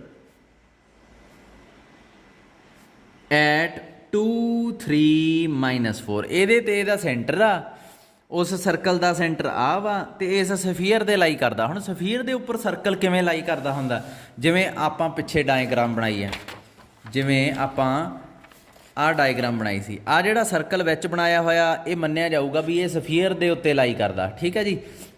ਸੋ ਕੁਛ ਨਵੀਂ ਚੀਜ਼ ਤਾਂ ਪੁੱਛੀ ਨਹੀਂ ਹੈ ਉਹਨੇ, ਐਤਕੀ ਤਾਂ ਆਪਾਂ ਨੂੰ ਸੈਂਟਰ ਵੀ ਦੱਸਤਾ। ਫਿਰ ਆਪਾਂ ਐਤਕੀ ਪਤਾ ਕੀ ਕਰਨਾ, ਸੋਚੋ ਥੋੜ੍ਹਾ ਜਿਹਾ ਵੀ ਸਰਕਲ ਦੀ ਇਕੁਏਸ਼ਨ ਨੂੰ ਕੰਪਲੀਟ ਕਿਵੇਂ ਲਿਖਦੇ ਆ। ਸਰਕਲ ਦੀ ਇਕੁਏਸ਼ਨ, ਸਫੀਅਰ ਦੀ ਇਕੁਏਸ਼ਨ ਲਿਖੀ ਹੁੰਦੀ ਆ ਕੌਮਾ ਪਾ ਕੇ, ਪਲੇਨ ਦੀ ਇਕੁਏਸ਼ਨ ਲਿਖੀ ਹੁੰਦੀ ਆ। ਸਫੀਅਰ ਦੀ ਇਕੁਏਸ਼ਨ ਤਾਂ ਹੈਗੀ ਆ, ਸੋ ਪਤਾ ਕੀ ਕਰਨਾ ਪਊਗਾ ਹੁਣ ਆਪਾਂ ਨੂੰ, ਇੱਕ ਪਲੇਨ ਲੱਭਣਾ। ਜਦੋਂ ਲੱਭ ਗਿਆ ਕੌਮਾ ਪਾ ਕੇ ਲਿਖ ਦਾਂਗੇ, ਇਕੁਏਸ਼ਨ ਆਫ ਸਰਕਲ ਆ ਗਈ। ਸੋ ਦਿੱਤਾ ਕੀ ਹੈ, ਸਰਕਲ ਦਾ ਸੈਂਟਰ, ਸਫੀਅਰ ਦਿੱਤੀ ਹੈ, ਬਸ ਇੰਨਾ ਕੁ ਕੰਮ। ਆਹ ਸਫੀਅਰ ਡਰੋ ਕਰ ਲਈ ਕਿਉਂਕਿ ਡਾਇਗਰਾਮ ਬਹੁਤ ਸੌਖੀ ਹੈ ਇਹਦੀ। ਸੋ ਇੱਥੇ ਆਹ ਪਲੇਨ ਜਿਹੜਾ ਇਹਨੂੰ ਕੱਟ ਰਿਹਾ, ਇੱਥੇ ਇੱਕ ਚੱਕਰ ਬਣੂਗਾ, ਇਸ ਚੱਕਰ ਦੀ, ਇਸ ਸਰਕਲ ਦੀ ਇਕੁਏਸ਼ਨ ਆਪਾਂ ਲੱਭਣੀ ਆ। ਇਹਦਾ ਸੈਂਟਰ ਆਪਾਂ ਨੂੰ ਦਿੱਤਾ O ਐਤਕੀ। ਮੈਂ ਤੁਹਾਨੂੰ ਇਹ ਸਲਾਹ ਦੇਵਾਂਗਾ ਵੀ ਤੁਸੀਂ ਫਿਕਸ ਰੱਖੋਗੇ O ਨੂੰ, O ਸਰਕਲ ਦਾ ਸੈਂਟਰ ਹੋਊਗਾ, C ਸਫੀਅਰ ਦਾ ਸੈਂਟਰ ਹੋਊਗਾ, ਅਤੇ ਰੇਡੀਅਸ ਆ ਜਿਹੜਾ R ਉਹ ਇਹਦਾ ਹੋਊਗਾ ਰੇਡੀਅਸ ਸਫੀਅਰ ਦਾ, ਅਤੇ P ਪੁਆਇੰਟ ਕਾਮਨ ਪੁਆਇੰਟ ਹੋਊਗਾ ਦੋਵਾਂ ਦਾ, ਕੈਪੀਟਲ P। ਇਹਨੂੰ ਮਿਲਾਉਂਗੇ ਤਾਂ CO ਬਣਨੀ ਚਾਹੀਦੀ ਹੈ, ਅਤੇ ਇਹਦੇ 'ਚ 90 ਡਿਗਰੀ ਐਂਗਲ ਹੁੰਦਾ। ਇਹ ਪੁਆਇੰਟਸ ਨਾ ਬਦਲਿਓ ਕਿਉਂਕਿ ਬਹੁਤ ਸੌਖਾ ਲੱਗੂਗਾ ਫਿਰ ਤੁਹਾਨੂੰ ਕੰਮ। ਪ੍ਰੂਫ, ਸਭ ਤੋਂ ਪਹਿਲਾਂ ਕੀ ਪਤਾ ਕਰੀਏ, ਇਹ ਪਲੇਨ ਦੀ ਇਕੁਏਸ਼ਨ ਕੱਢਣ ਵਾਸਤੇ ਕੀ ਚਾਹੀਦਾ। ਮੈਂ ਤੁਹਾਨੂੰ ਪਹਿਲਾਂ ਵੀ ਕਿਹਾ ਸੀਗਾ, ਇੱਕ ਪੁਆਇੰਟ ਹੋਵੇ। ਅਤੇ ਆਪਣੇ ਕੋਲੇ ਜਦੋਂ ਅੱਜ ਮੈਂ ਲੈਕਚਰ ਸ਼ੁਰੂ ਕੀਤਾ, ਮੈਂ ਸਭ ਤੋਂ ਪਹਿਲਾਂ ਤੁਹਾਨੂੰ ਇਹੀ ਚੀਜ਼ ਦੱਸੀ ਆ ਵੀ ਇੱਕ ਪੁਆਇੰਟ ਜੇ ਆਪਾਂ ਨੂੰ ਪਤਾ ਹੋਵੇ, ਅਤੇ ਆਹ ਦੇਖੋ ਡਾਇਰੈਕਸ਼ਨ ਰੇਸ਼ੋਜ਼ ਨਾਰਮਲ ਦੀਆਂ ਪਤਾ ਹੋਣ, ਅਤੇ ਪੁਆਇੰਟ ਪਤਾ ਹੋਵੇ ਜਿਹਦੇ 'ਚ ਪਾਸ ਕਰਦਾ, ਪਲੇਨ ਦੀ ਇਕੁਏਸ਼ਨ ਆਹ ਬਣ ਜਾਂਦੀ ਹੈ। ਸੋ ਆਪਾਂ ਇਸ ਫਾਰਮੂਲੇ ਨੂੰ ਵਰਤਾਂਗੇ। ਇੱਕ ਤਾਂ ਡਾਇਰੈਕਸ਼ਨ ਰੇਸ਼ੋਜ਼ ਨਾਰਮਲ ਦੀਆਂ, ਨਾਰਮਲ ਤਾਂ ਆਹੀ ਆ, ਪਰਪੈਂਡੀਕੂਲਰ ਲਾਈਨ ਤਾਂ CO ਆ। ਸੋ CO ਦੀਆਂ ਡਾਇਰੈਕਸ਼ਨ ਰੇਸ਼ੋਜ਼ ਆਪਾਂ ਪਤਾ ਕਰ ਲਏ ਆ ਇੱਕ, ਠੀਕ ਹੈ। ਅਤੇ ਦੂਸਰਾ ਕਿਹੜੇ ਪੁਆਇੰਟ 'ਚੋਂ ਪਾਸ ਕਰਦਾ ਪਲੇਨ। ਰਾਜੇ ਪੁਆਇੰਟ 'ਚੋਂ ਤਾਂ O 'ਚੋਂ ਪਾਸ ਕਰੀ ਜਾਂਦਾ ਇਹ, 2 3 -4 O ਸੈਂਟਰ 'ਚੋਂ ਪਾਸ ਹੀ ਕਰਦਾ ਨਾ, ਤਾਂ ਪੁਆਇੰਟ ਵੀ ਪਤਾ ਅਤੇ ਡਾਇਰੈਕਸ਼ਨ ਰੇਸ਼ੋਜ਼ ਪਤਾ ਕਰਨ ਵਾਲੀਆਂ ਰਹਿੰਦੀਆਂ। ਬਸ ਇੰਨਾ ਕੁ ਕੰਮ। ਸੋ ਇੱਥੇ ਆਪਾਂ ਕੀ ਕਹਿੰਦੇ ਹਾਂ, equation of sphere is x square y square z square -2x + 4y - 6z + 3 is equal to 0। ਠੀਕ ਹੈ ਜੀ। ਕਲੀਅਰਲੀ ਇਟਸ ਸੈਂਟਰ, ਜਿਹੜਾ ਇਹਦਾ ਸੈਂਟਰ ਆ ਉਹ ਕੀ ਹੋਊਗਾ, ਫਟਾਫਟ ਲੱਭਣ ਦੀ ਕੋਸ਼ਿਸ਼ ਕਰੋ। C 2 ਨਾਲ ਡਿਵਾਈਡ ਕਰਕੇ ਸਾਈਨ ਚੇਂਜ ਕਰ ਦਿਓ, 2 ਨਾਲ ਡਿਵਾਈਡ ਕਰਕੇ ਸਾਈਨ ਚੇਂਜ, 2 ਨਾਲ ਡਿਵਾਈਡ ਕਰਕੇ ਸਾਈਨ ਚੇਂਜ। ਇਹ ਸੈਂਟਰ ਆ ਗਿਆ, ਇਹਨੂੰ ਇੱਥੇ ਲਿਖ ਲਓ 1 - 2 3। ਹੁਣ C ਵੀ ਪਤਾ, O ਵੀ ਪਤਾ, CO ਦੀਆਂ ਡਾਇਰੈਕਸ਼ਨ ਰੇਸ਼ੋਜ਼ ਪਤਾ ਕਰ ਸਕਦੇ ਹੋ। ਸੈਂਟਰ ਆਫ ਸਰਕਲ ਇਜ਼ ਕੀ ਦਿੱਤਾ ਹੋਇਆ, ਆਲਸੋ, ਇੱਥੇ ਆਲਸੋ ਪਾ ਲਓ। Centre of circle is O ਆ ਨਾ ਸਰਕਲ ਸੈਂਟਰ ਦਾ। ਸੋ CO ਦੀਆਂ direction ratios of CO R, ਮੈਂ ਅੱਗੇ ਵੀ ਤੁਹਾਨੂੰ ਕਿਹਾ ਸੀ ਕਿ ਇੱਕ ਲਾਈਨ ਦਿੱਤੀ ਹੋਵੇ X, ਜੇ ਮੰਨ ਲਓ ਇੱਥੇ ਇੱਕ ਲਾਈਨ ਆ, ਇੱਥੇ ਲਿਖਦਾ ਇੱਕ ਲਾਈਨ ਆ, ਉਹਦੇ 2 ਐਂਡ ਪੁਆਇੰਟਸ ਆ, ਅਲਫਾ ਬੀਟਾ ਗਾਮਾ ABC। ਜੇ ਤੁਹਾਨੂੰ ਇਹਦੀਆਂ ਡਾਇਰੈਕਸ਼ਨ ਰੇਸ਼ੋਜ਼ ਕੱਢਣ ਨੂੰ ਕਹਿੰਦੇ ਆ ਤਾਂ ਇਹ ਆਉਣਗੀਆਂ alpha -A, beta -B, Gama -C। ਠੀਕ ਆ, ਸਿੱਧੇ ਪੁਆਇੰਟਾਂ ਨੂੰ ਘਟਾ ਦੇਈਦਾ ਹੁਣ। ਇੱਥੇ ਕੀ ਹੈ, ਡਾਇਰੈਕਸ਼ਨ ਰੇਸ਼ੋਜ਼ ਆਫ CO ਕੀ ਆਉਣਗੀਆਂ ਹੁਣ ਫਿਰ, ਇਹਨਾਂ 'ਚੋਂ 1 'ਚੋਂ 2 ਘਟਾਏ, ਜਾਂ 2 'ਚੋਂ 1 ਘਟਾ ਲਓ 1, 3 'ਚੋਂ ਇਹ ਘਟਾਏ 5, -4 'ਚੋਂ -3 ਕੱਢੇ -7। ਸੋ ਆਹ ਡਾਇਰੈਕਸ਼ਨ ਰੇਸ਼ੋਜ਼ ਆ ਗਈਆਂ। Therefore equation of plane is, we know that, ਇੱਥੇ ਦੇਖੋ, we know that direction ratios of normal to the plane are direction ratios of CO ਦੀਆਂ ਹੀ ਹੋਣਗੀਆਂ। that is ਕੀ ਆ ਗਈਆਂ ਇਹ 1 5 -7। ਕਿਉਂਕਿ ਰਾਜੇ ਜਦੋਂ ਪਲੇਨ 'ਤੇ ਇੱਕ ਪਰਪੈਂਡੀਕੂਲਰ ਆ ਨਾ, ਡਾਇਰੈਕਸ਼ਨਸ ਕੀ ਹੁੰਦੀਆਂ, ਪਹਿਲਾਂ ਤਾਂ ਮੈਨੂੰ ਇਹ ਸੋਚ ਕੇ ਦੱਸੋ, ਇੱਕ ਲਾਈਨ ਆ, ਇਹਦੀ ਪਰਟੀਕੂਲਰ ਡਾਇਰੈਕਸ਼ਨ ਆ, ਠੀਕ ਹੈ। 2 ਡਾਇਮੈਂਸ਼ਨ 'ਚ ਤਾਂ ਆਪਾਂ ਇਹਨੂੰ ਸਲੋਪ ਨਾਲ ਕੱਢ ਲੈਂਦੇ ਹੁੰਦੇ ਆ, ਠੀਕ ਹੈ। ਜਿਵੇਂ ਆਹ ਇੱਕ ਲਾਈਨ ਡਰੋ ਕੀਤੀ ਆ, ਤੁਸੀਂ ਕਹੋਗੇ ਇਹ y = x ਲਾਈਨ ਆ ਤੇ ਇਹਦੀ ਸਲੋਪ ਕੀ ਹੋਊਗੀ dy/dx, ਇਹਨੂੰ 1 ਜਾਣੀ ਕਿ m ਇਹਦੀ ਸਲੋਪ 1 ਆ ਜਾਂਦੀ ਹੈ। ਇੱਕ ਫਾਰਮੂਲਾ ਜਿਹਾ ਵੀ ਹੁੰਦਾ ਸੀਗਾ b/a ਕਰਕੇ। 3 ਡਾਇਮੈਂਸ਼ਨ 'ਚ ਸਲੋਪ ਨਹੀਂ ਹੁੰਦੀ, 3 ਡਾਇਰੈਕਸ਼ਨ 'ਚ ਡਾਇਰੈਕਸ਼ਨ ਦੱਸਣ ਵਾਸਤੇ ਡਾਇਰੈਕਸ਼ਨ ਰੇਸ਼ੋਜ਼ ਜਾਂ ਡਾਇਰੈਕਸ਼ਨ ਕੋਸਾਈਨਸ ਹੁੰਦੀਆਂ। ਠੀਕ ਹੈ ਜੀ। ਹੁਣ ਇੱਕ ਲਾਈਨ ਆ ਜੇ ਆਹ ਇਹਦੀ ਇੱਕ ਡਾਇਰੈਕਸ਼ਨ ਆ ਮੰਨ ਲਓ LMN, ਇਹਦੇ ਪੈਰਲਲ ਜਿੰਨੀਆਂ ਮਰਜ਼ੀ ਲਾਈਨਾਂ ਡਰਾਅ ਕਰ ਲਓ, ਜਿੰਨੀਆਂ ਮਰਜ਼ੀ, ਸਾਰੀਆਂ ਦੀਆਂ ਡਾਇਰੈਕਸ਼ਨ ਰੇਸ਼ੋਜ਼ ਇਹੀ ਆਉਣਗੀਆਂ। ਠੀਕ ਹੈ। ਸੋ ਇੱਕ ਪਲੇਨ ਆ ਜੇ ਉਹਦੇ 'ਤੇ ਇੱਕ ਨੋਰਮਲ ਦੀ ਡਾਇਰੈਕਸ਼ਨ ਰੇਸ਼ੋ ਆ ਗਈ ਤੇ ਜਿੰਨੇ ਮਰਜ਼ੀ ਡਰਾਅ ਕਰ ਲਓ ਸਾਰੇ ਉਸੇ ਦੇ ਹੀ ਪੈਰਲਲ ਹੀ ਜਾਣਗੇ ਨਾ। ਸੋ ਸਾਰੇ ਨੋਰਮਲ ਦੀ ਡਾਇਰੈਕਸ਼ਨ ਰੇਸ਼ੋ ਸੇਮ ਹੀ ਹੁੰਦੀ ਹੈ। ਠੀਕ ਹੈ। ਸੋ ਡਾਇਰੈਕਸ਼ਨ ਰੇਸ਼ੋ ਉਹੀ ਚੀਜ਼ ਮੈਂ ਲਿਖੀ ਆ। We know that the direction ratios of normal to the plane are direction ratios of CO। ਇਹਦਾ ਮਤਲਬ ਕੀ ਆ? ਆਲਸੋ ਪਲੇਨ ਪਾਸਿਸ ਥਰੂ, ਇੱਕ ਪੁਆਇੰਟ 'ਚੋਂ ਵੀ ਪਾਸ ਕਰਦਾ। ਕਿਹੜਾ ਪੁਆਇੰਟ ਆ ਉਹ?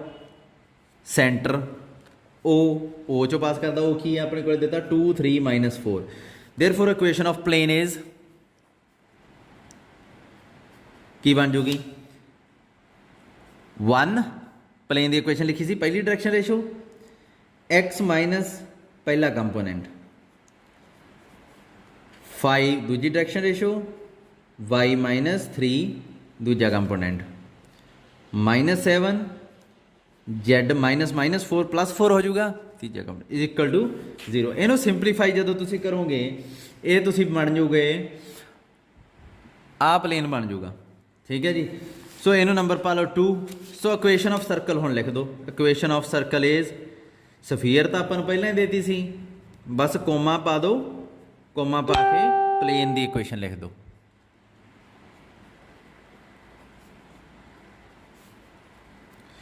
कोमा पाओ, प्लेन की इक्वेशन जो आ लिखी हुई है ये सर्कल की इक्वेशन है जिहड़ा आपां नूं चाहीदा सी। ठीक है जी। होर क्वेश्चन देख लो।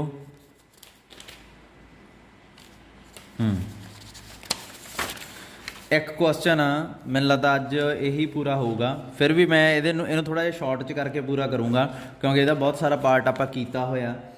ठीक है। Equation question the plane ABC whose equation is x/a y/b z/c is equal to 1। आ जिहड़ा प्लेन है ये थोड़ा जिहा स्पैशल टाइप का प्लेन है, ये बारे तुहानूं मैं दसदा। मीट द एक्सिस इन कित्थे कित्थे मिलदा ABC 3 पॉइंट्स ते मिलदा। Find the equation to determine the circumcircle। ਹੁਣ circumcircle ਕੀ ਹੁੰਦਾ ਸੋਚੋ। of the triangle ABC and obtain coordinates of its center। coordinates इत्थे coordinates आना सी, coordinates of its center। राजे एक चीज़ आ ਹੁਣ ABC एक प्लेन आ ABC प्लेन कहा जाता है, इनू कहता ਉਹਦੀ इक्वेशन आ वाली है तो ये की करता meet the axis in ABC 3 पॉइंटा ते मिलता एक्सिस ते, यानी कि एक्स एक्सिस ते A पॉइंट, वाई एक्सिस ते B पॉइंट, Z एक्सिस ते C पॉइंट, 3 पॉइंट ते कट कर दिंदा है सारे सिस्टम नूं। Find the equation to determine the circumcircle of triangle ABC and its coordinates. देखो एक ट्राइंगल आ कहता, देखो सब तो पहला तो की आ अपने कोले मैं इत्थे ड्रॉ करदा, इक्वेशन समझ लग गई ना। अपने कोले पहला स्टेटमेंट समझ गए, ये एक्स एक्सिस है, ये वाई एक्सिस है, ये जेड एक्सिस है। ये प्लेन है ना जिहड़ा इन्हों 3 पॉइंट्स ते कटदा। ए आ गया पॉइंट ए आ गया पॉइंट B, ए आ गया पॉइंट C, 3 पॉइंट्स ते कट गया। हुण वो कहंदे इत्थे इन्हां नूं इहदा जिहड़ा इक्वेशन ऑफ सर्कमसर्कल पता करो। ਆ ਜਿਹੜਾ ਸਰਕਲ ਆ ਇਹਦੀ ਇਕੁਏਸ਼ਨ ਪਤਾ ਕਰੋ ਤੇ ਫਿਰ ਇਹਦਾ ਸੈਂਟਰ ਵੀ ਪਤਾ ਕਰੋ। ਸੋ ਇੱਕ ਚੀਜ਼ ਆ ਸਰਕਮ ਸਰਕਲ ਆਫ ਟਰਾਇੰਗਲ ABC, ਉਹ ਓਬਵੀਅਸਲੀ ABC ਜਿਹੜੀ ਟਰਾਇੰਗਲ ਆ ਉਹਦਾ ਸਰਕਮ ਸਰਕਲ ਪਤਾ ਕਰਨ ਨੂੰ ਕਿਹਾ, ਉਹ ਤਾਂ ਆਪਾਂ ਸਮਝ ਹੀ ਗਏ, ਤੇ ਸੈਂਟਰ ਵੀ ਪਤਾ ਕਰਨਾ। ਰਾਜੇ ਜੋ ਵੀ ਇਹ ਹੈ ਤਾਂ ਇੱਕ ਪਲੇਨ ਆ, ਠੀਕ ਹੈ। ਪਲੇਨ ਜਿਹੜਾ ਐਂਡਲੈਸ ਹੁੰਦਾ, ਬੇਸ਼ੱਕ ABC ਇੱਕ ਟਰਾਇੰਗਲ ਬਣਦੀ ਆ ਪਰ ਪਲੇਨ ਤਾਂ ਪਲੇਨ ਹੀ ਹੁੰਦਾ, ਉਹ ਐਂਡਲੈਸ ਹੁੰਦਾ। ਇਹ ਪਲੇਨ ਨੂੰ ਜੇ ਤੁਸੀਂ ਐਕਸਟੈਂਡ ਕਰੋ ਹੈ ਨਾ, ਤੇ ਜਦੋਂ ਵੀ ਆਪਾਂ ਕਹਿੰਦੇ ਆ ਵੀ ਇੱਕ ਪਲੇਨ ਇੱਕ ਸਫੀਅਰ ਨੂੰ ਕੱਟਦਾ ਤਾਂ ਹੀ ਸਰਕਲ ਬਣਦਾ। ਸੋ ਇਹ ਜਿਹੜਾ ਸਰਕਲ ਬਣੂਗਾ ਇਹ ਵੀ ਸਫੀਅਰ ਨੂੰ ਹੀ ਕੱਟੂਗਾ, ਫੇਰ ਹੀ ਸਰਕਲ ਬਣੂਗਾ। ਪਰ ਆਪਣੇ ਕੋਲ ਐਤਕੀ ਕੀ ਆ, ਕੱਲਾ ਪਲੇਨ, ਸਫੀਅਰ ਤਾਂ ਹੈ ਹੀ ਨਹੀਂ। ਸੋ ਪਿਛਲੇ ਕੁਐਸਚਨ ਤੇ ਇਸ ਕੁਐਸਚਨ 'ਚ ਫਰਕ ਕੀ ਆ, ਉਹਦੇ 'ਚ ਕੱਲਾ ਹੀ ਸਫੀਅਰ ਦਿੱਤੀ ਸੀ, ਪਲੇਨ ਲੱਭਿਆ, ਇਹਦੇ 'ਚ ਪਲੇਨ ਦਿੱਤਾ ਤੇ ਹੁਣ ਸਫੀਅਰ ਲੱਭਣੀ ਆ, ਤਾਂ ਕਿ ਕੌਮਾ ਪਾ ਕੇ ਲਿਖ ਕੇ ਆਪਾਂ ਆਨਸਰ ਦੇ ਦਈਏ। ਹੁਣ ਸਫੀਅਰ ਰਾਜੇ ਇੰਨੀ ਸੌਖੀ ਵੀ ਨਹੀਂ ਮਿਲਣੀ। ਸਭ ਤੋਂ ਪਹਿਲਾਂ ਇਸ ਪਲੇਨ ਦੀ ਖਾਸੀਅਤ ਤੁਹਾਨੂੰ ਮੈਂ ਦੱਸਾਂ, ਇਹ ਐਕਸ ਐਕਸਿਸ ਨੂੰ ਕਿੱਥੇ ਕੱਟ ਸਕਦਾ ਰਾਜੇ। ਐਕਸ ਐਕਸਿਸ ਤੇ ਜੋ ਮਰਜੀ ਆ, ਤੁਹਾਨੂੰ ਪਤਾ ਹੈ ਕਿ ਵਾਈ ਤੇ ਜ਼ੈਡ ਦੀ ਵੈਲਿਊ 0 ਹੁੰਦੀ ਹੈ। ਐਕਸ ਐਕਸਿਸ ਤੇ ਕੋਈ ਪੁਆਇੰਟ ਲੈ ਲਓ ਇਹੋ ਜਿਹਾ ਹੀ ਹੋਊ 2 0 0 ਹੈ ਨਾ, ਵਾਈ ਵੀ 0 ਹੁੰਦਾ, ਜ਼ੈਡ ਵੀ 0। ਸੋ ਐਕਸ ਐਕਸਿਸ ਤੇ ਕਿੱਥੇ ਕੱਟ ਕਰਦਾ ਇਹ ਦੇਖਣ ਵਾਸਤੇ ਇੱਥੇ ਮੈਂ ਵਾਈ ਤੇ ਜ਼ੈਡ 0 ਭਰਤਾ, ਐਕਸ ਬਾਏ ਏ ਕੀ ਆ ਗਿਆ 1, ਐਕਸ ਦੀ ਵੈਲਿਊ ਆ ਗਈ ਏ। ਸੋ ਐਕਸ ਐਕਸਿਸ ਤੇ ਜਿੱਥੇ ਵੀ ਇਹ ਕੱਟੂਗਾ ਉਹ ਪੁਆਇੰਟ ਕਿਹੜਾ ਹੋਊਗਾ, A0 0। ਸਿਮਿਲਰਲੀ ਵਾਈ ਐਕਸਿਸ ਆ ਜਿਹੜਾ ਉਹ ਕਿੱਥੇ ਕੱਟੂਗਾ, ਉੱਥੇ ਕੀ ਹੋਊਗਾ, ਐਕਸ ਵੀ 0 ਹੋਊਗਾ, ਜ਼ੈਡ ਵੀ 0 ਹੋਊਗਾ, ਤੇ ਵਾਈ ਦੀ ਵੈਲਿਊ ਕੀ ਆ ਜਾਊਗੀ, ਬਹੁਤ ਸੌਖੀ, ਹੁਣ ਤੁਹਾਨੂੰ ਵੀ ਪਤਾ ਕੀ ਆ ਜਾਊਗੀ, y is equal to B। So point ਕੀ ਹੋਊਗਾ, 0 B0। ਤੇ ਇਹਦੇ ਤੇ ਹੁਣ ਮੈਨੂੰ ਸਮਝਾਉਣ ਦੀ ਵੀ ਨਹੀਂ ਲੋੜ ਵੀ ਉਹ ਹੋਊਗਾ 0 0 C। ਸੋ ਇਹ ਤਿੰਨਾਂ ਪੁਆਇੰਟਾਂ 'ਚੋਂ ਪਾਸ ਕਰਨ ਵਾਲੀ ਇੱਕ ਸਫੀਅਰ ਲੱਭਣੀ ਆਪਾਂ, ਪਰ ਹਜੇ ਵੀ ਆਪਣੇ ਕੋਲ ਇੱਕ ਆਪਸ਼ਨ ਆ। ਕਿਹੜਾ ਆਪਸ਼ਨ, ਕਿਉਂਕਿ ਮੈਂ ਤੁਹਾਨੂੰ ਕਿਹਾ ਸੀਗਾ ਸਫੀਅਰ ਆ ਜਿਹੜੀ ਉਹ 4 ਪੁਆਇੰਟਾਂ 'ਚੋਂ ਪਾਸ ਕਰਨ ਵਾਲੀ ਇੱਕ ਲੱਭ ਸਕਦੇ ਹਾਂ। ਹਜੇ ਵੀ ਆਪਾਂ ਇੱਕ ਪੁਆਇੰਟ ਆਪਣੀ ਮਰਜ਼ੀ ਦਾ ਚੁਣ ਸਕਦੇ ਹਾਂ, ਠੀਕ ਆ। ਜੇ ਤਾਂ ਇੱਥੇ 4 ਪੁਆਇੰਟ ਲਿਖੇ ਹੁੰਦੇ ਪਹਿਲਾਂ, ਫੇਰ ਨਹੀਂ ਸੀ ਤੁਸੀਂ ਚੁਣ ਸਕਦੇ। 5ਵਾਂ ਪੁਆਇੰਟ ਚੁਣਦੇ ਤਾਂ ਹੋ ਸਕਦਾ ਤੁਹਾਨੂੰ ਸਫੀਅਰ ਨਾ ਲੱਭਦੀ, ਤੁਹਾਡੀ ਕੈਲਕੂਲੇਸ਼ਨ ਬੇਕਾਰ ਹੋ ਜਾਂਦੀ। ਪਰ ਜਦੋਂ 3 ਦਿੱਤੇ, ਹਜੇ ਇੱਕ ਮਰਜ਼ੀ ਨਾਲ ਚੁਣ ਸਕਦੇ ਹਾਂ। ਮੈਂ ਕਿਹੜਾ ਚੁਣਾ ਉਹ ਪੁਆਇੰਟ, ਤੁਹਾਨੂੰ ਕੀ ਲੱਗਦਾ ਕਿਹੜਾ ਵਧੀਆ ਪੁਆਇੰਟ ਲੱਗੂਗਾ ਰਾਜੇ? 0 0 0 ਸਭ ਤੋਂ ਸੌਖਾ, ਇਹ D ਨੂੰ 0 ਕਰ ਦਿੰਦਾ, ਠੀਕ ਹੈ। ਇਹ ਆਪਣੀ ਕੈਲਕੂਲੇਸ਼ਨ ਨੂੰ ਸੌਖਾ ਕਰੂਗਾ, ਇਹ ਆਪਦੀ ਮਰਜ਼ੀ ਨਾਲ ਚੁਣੂਗਾ ਇਹ ਪੁਆਇੰਟ, ਠੀਕ ਹੈ। ਸੋ 4 ਪੁਆਇੰਟ ਹੋ ਜਾਣਗੇ, ਇੱਥੇ ਕਿਤੇ 0 0 0 ਵੀ ਪਿਆ ਹੋਣਾ। ਸੋ 4 ਪੁਆਇੰਟਾਂ 'ਚੋਂ ਪਾਸ ਕਰਨ ਵਾਲੀ ਇੱਕ ਸਫੀਅਰ ਉਹ ਆਪਾਂ ਲੱਭ ਲੈਣੀ ਆ, ਠੀਕ ਹੈ। ਉਹ ਕਿਹੜੀ ਹੈ? ਵੈਸੇ ਤੁਹਾਨੂੰ ਪਤਾ ਹੋਣਾ ਚਾਹੀਦਾ ਵੀ 0 0 0 A0 0 0 B0 0 0 C 'ਚੋਂ ਪਾਸ ਕਰਨ ਵਾਲੀ ਇੱਕ ਸਫੀਅਰ ਲੱਭੀ ਸੀਗੀ ਆਪਾਂ। ਕੀ ਸੀ ਉਹ? X square Y square Z square minus AX minus BY minus CZ is equal to 0। ਇਹ ਤਾਂ ਲੱਭ ਲਓਗੇ ਨਾ ਆਪੇ। ਦੇਖੋ ਹੁਣ ਮੈਂ ਸਾਰਾ ਇੱਕ ਸਿਸਟਮ 'ਚ ਕੁਐਸਚਨ ਕਰਨ ਲੱਗਾ। ਆਹ ਸਟੇਟਮੈਂਟ ਆ, ਸਕਰੀਨਸ਼ਾਟ ਲੈ ਲਓ ਜੇ ਲੈਣਾ ਤਾਂ, ਵੀਡੀਓ ਰੋਕ ਕੇ ਦੇਖ ਲਿਓ ਸਕਰੀਨਸ਼ਾਟ ਦਾ ਕੀ ਲੈਣਾ। ਸੋ ਮੈਂ ਇਹਦਾ ਸੋਲਿਊਸ਼ਨ ਕਰਨ ਲੱਗਾ। ਹੁਣ ਤੁਹਾਨੂੰ ਇੱਕ ਚੀਜ਼ ਯਾਦ ਰੱਖਿਓ, ਜਿਹੜਾ ਇਹ ਪਲੇਨ ਆ ਨਾ, ਇਹ ਐਕਸ ਐਕਸਿਸ ਨੂੰ ਹਮੇਸ਼ਾ A0 0 ਤੇ ਕੱਟਦਾ ਹੁੰਦਾ, ਵਾਈ ਐਕਸਿਸ ਨੂੰ 0 B 0 ਤੇ ਕੱਟਦਾ ਹੁੰਦਾ, ਜ਼ੈਡ ਐਕਸਿਸ ਨੂੰ 0 0 C ਤੇ ਕੱਟਦਾ ਹੁੰਦਾ। ਤੇ converse is also true, converse ਵੀ ਟਰੂ ਆ ਕਿ ਕੋਈ ਵੀ ਪਲੇਨ ਜਿਹੜਾ A0 0 0 B 0 0 0 C ਤੇ ਕੱਟੂਗਾ ਉਹ ਆਹੀ ਹੋਊਗਾ। ਸੋ ਸਭ ਤੋਂ ਵਧੀਆ ਗੱਲ ਇਹ ਆ ਵੀ ਇਹ ਪਲੇਨ ਇਹਨਾਂ 3 ਪੁਆਇੰਟਾਂ 'ਤੇ ਕੱਟਦਾ। ਤੇ ਜੇ ਇਨ ਫਿਊਚਰ ਤੁਹਾਨੂੰ ਕੋਈ ਕਹਿੰਦੇ ਆ ਵੀ ਇੱਕ ਖਾਸ ਜਿਹਾ ਪਲੇਨ ਆ ਉਹ A0 0 0 B 0 0 0 C ਤੇ ਕੱਟਦਾ, ਤੁਸੀਂ ਆਹੀ ਚੁਣ ਲੈਣਾ, ਕਿਉਂਕਿ ਇਹ ਇਕਲੌਤਾ ਪਲੇਨ ਆ ਜਿਹੜਾ ਇਹ ਕੰਮ ਕਰਦਾ, ਠੀਕ ਹੈ। ਚਲੋ ਹੁਣ ਸ਼ੁਰੂ ਹੋ ਜਾਓ। ਸੋਲਿਊਸ਼ਨ ਇਹਦਾ ਕੀ ਆ? The equation of plane is x by a, y by b, z by c is equal to 0 is equal to 1, ਇਹਨੂੰ 1 ਲਿਖ ਲਿਆ। it meets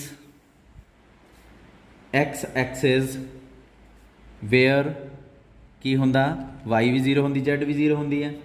ਪੁੱਟ ਕਰਤਾ, ਪੁੱਟ y0 z0। ਆਪਾਂ ਮੰਨ ਲਿਆ ਤਾਂ equation of plane is this, it meets x axis where y0 z0। Put y0 z0 ਕੀ ਹੈ ਆਪਣੇ ਕੋਲ, ਕੀ ਆ ਜਾਊਗਾ, ਇਨ 1 ਪੁੱਟ ਕਰਤਾ, x ਬਾਈ a ਕੀ ਆ ਗਿਆ 1, ਇਹਦਾ ਮਤਲਬ x ਦੀ ਵੈਲਿਊ ਕੀ ਆ ਗਈ a। ਸੋ a ਪੁਆਇੰਟ ਕੀ ਹੋ ਗਿਆ, A0 0। ਸਿਮਿਲਰਲੀ ਪਾਤਾ 0 B 0 ਹੈ ਜਿਹੜਾ, ਇਹ ਕੀ ਹੋ ਗਿਆ B ਪੁਆਇੰਟ, 0 0 0 ਕੀ ਹੋ ਗਿਆ C ਪੁਆਇੰਟ। ਆਲਸੋ ਇਹਨਾਂ ਨੇ O ਦੀ ਗੱਲ ਨਹੀਂ ਕੀਤੀ, ਆਲਸੋ O ਇਜ਼, ਇਹ ਆਪਾਂ ਆਪਣੇ ਵੱਲੋਂ ਮੰਨ ਲਿਆ 0 0 0। Now find the equation of sphere which passes through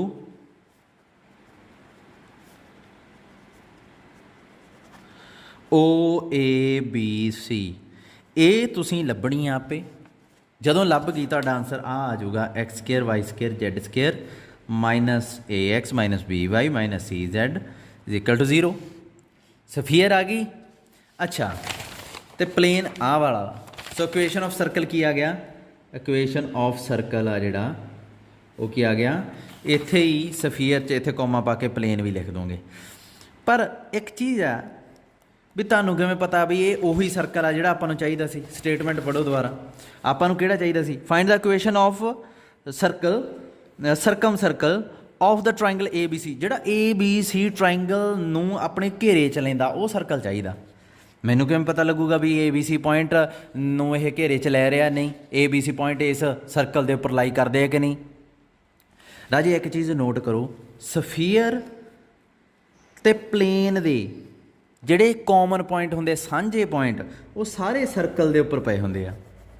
sphere ਤੇ ਪਲੇਨ ਦੇ ਕਾਮਨ ਪੁਆਇੰਟ ਦੇਖੋ, ਆਹ ਨਾ, ਆਹ ਪਲੇਨ ਆ, ਆਹ ਪੁਆਇੰਟ ਆ ਜਿਹੜਾ ਮੈਂ ਉਹੀ ਨਿਸ਼ਾਨੀ ਲਾਤੀ, ਇਹ ਸਫੀਅਰ 'ਤੇ ਵੀ ਪਿਆ, ਇਹ ਸਰਕਲ 'ਤੇ ਵੀ ਪਿਆ। ਆਹ ਪੁਆਇੰਟ ਆ ਸਫੀਅਰ 'ਤੇ ਵੀ ਪਿਆ, ਸਰਕਲ 'ਤੇ ਵੀ ਪਿਆ। ਆਹ ਪੁਆਇੰਟ ਸਫੀਅਰ 'ਤੇ ਵੀ ਹੈ, ਸਰਕਲ 'ਤੇ ਵੀ ਹੈ।